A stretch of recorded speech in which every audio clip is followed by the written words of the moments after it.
अब बात करते हैं how is bank Nifty calculated, यानी बैंक निफ्टी का कैलकुलेशन कैसे होता है। आज के इस वीडियो में हम जानने की कोशिश करने वाले हैं। तो देखिए, बैंक निफ्टी का कैलकुलेशन होता है free float market capitalization method के आधार पर। चलिए सिंपल लैंग्वेज में समझने की कोशिश करते हैं कि बैंक निफ्टी का कैलकुलेशन कैसे होता है। देखिए, सबसे पहले आपको मार्केट कैपिटलाइजेशन क्या होता है वो समझना बहुत ज़्यादा जरूरी है। तो मार्केट कैप अगर आपको जानना है तो मैंने यूट्यूब पर मार्केट कैप के रिलेटेड लॉन्ग वीडियो बनाया हो और यूट्यूब पर उस वीडियो को अपलोड किया हो, तो आप मेरे चैनल पर मार्केट कैपिटलाइजेशन क्या होता है वो देख सकते हो। इस वीडियो में हम सिर्फ मार्केट कैप को शॉर्ट में समझने की कोशिश करेंगे। देखिए, मार्केट कैप का मतलब होता है अगर आप किसी भी कंपनी का एक शेयर खरीदते हो तो आप क्या देखोगे, उस कंपनी के शेयर का प्राइस। तो जो भी करंट प्राइस चल रहा है उस प्राइस पर उस शेयर को आप बाय करोगे। उसी तरह अगर आप पूरी कंपनी को कैश के फॉर्म में खरीदना चाहते हो तो आप उस कंपनी को कैश के फॉर्म में जिस प्राइस पर खरीदते हो, जिस अमाउंट पर खरीदते हो, उस अमाउंट को ही मार्केट कैप बोला जाता है।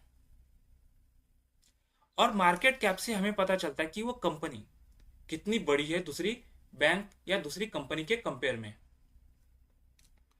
तो मार्केट कैप का फॉर्मूला है share price into total outstanding shares.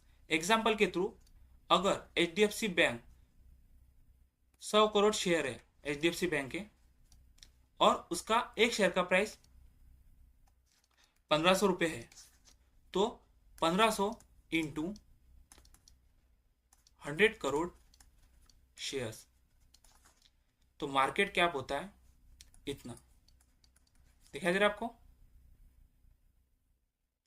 1,50,000 crore.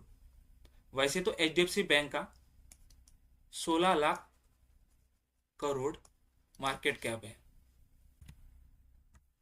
अब हम समझने की कोशिश करते हैं what is free float market cap, यानी फ्री फ्लोट मार्केट कैप क्या होता है। फ्री फ्लोट मार्केट का मतलब होता है सिर्फ वो शेयर्स जो मार्केट में फ्रीली ट्रेड होते हैं। यानी अगर आप एचडीएफसी बैंक इंट्राडे या स्विंग ट्रेडिंग करते हो और जो ट्रेड फ्रीली स्टॉक एक्सचेंज पर ट्रेड होते हैं, उन्हीं वॉल्यूम को या उन्हीं शेयर्स को फ्री फ्लोट मार्केट कैप में कंसिडर किया जाता है। और in free float market cap में प्रमोटर के शेयर बिल्कुल भी इंक्लूड नहीं होते हैं। बैंक निफ्टी सिर्फ free float market cap consider करती है और उन्हीं के आधार पर किसी भी बैंक को निफ्टी बैंक में शामिल किया जाता है या फिर निफ्टी बैंक से एग्जिट किया जाता है। अब बात करते हैं बैंक निफ्टी के फॉर्मूले की। तो देखिए, बैंक निफ्टी का फॉर्मूला है free float market cap of 12 bank divide by base market cap into base value. Every bank weight is determined by its free float market cap.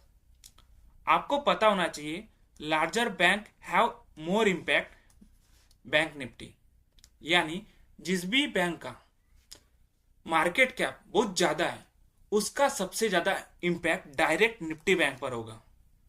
यानी अगर एचडीएफसी बैंक का हाई वेटेज है bank Nifty में, वैसे तो सबसे ज्यादा इसी का एचडीएफसी बैंक का, अगर किसी दिन बैंक निफ्टी 2% अपसाइड मूवमेंट देता है तो निफ्टी बैंक को भी अपसाइड मूवमेंट देना होता है।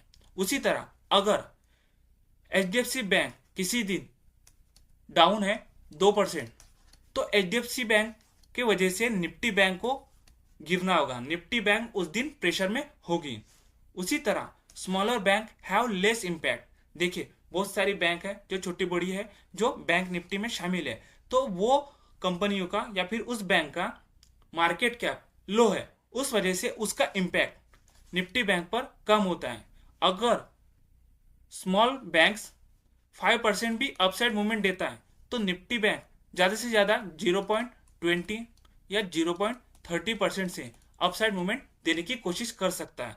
अगर वो 5% डाउन है तो निफ्टी बैंक भी 0.20 या फिर 0.30 से ही गिर सकती है सिर्फ। अब बात करते हैं बैंक निफ्टी, सॉरी सेंसेक्स है, बैंक निफ्टी कीजिए, बैंक निफ्टी। तो bank Nifty review and rebalancing की बात करते हैं, यानी बैंक निफ्टी में किस बैंक को ऐड करना है और किस बैंक को निफ्टी बैंक से बाहर निकालना है, वो एक प्रोसेस होती है। उसके पीछे कुछ स्टेप्स होते हैं। फर्स्ट स्टेप्स होता है रिव्यू, यानी जो एनएससी इंडेक्स है ना, वो सारी बैंक का रिव्यू करती है एवरी 6 मंथ।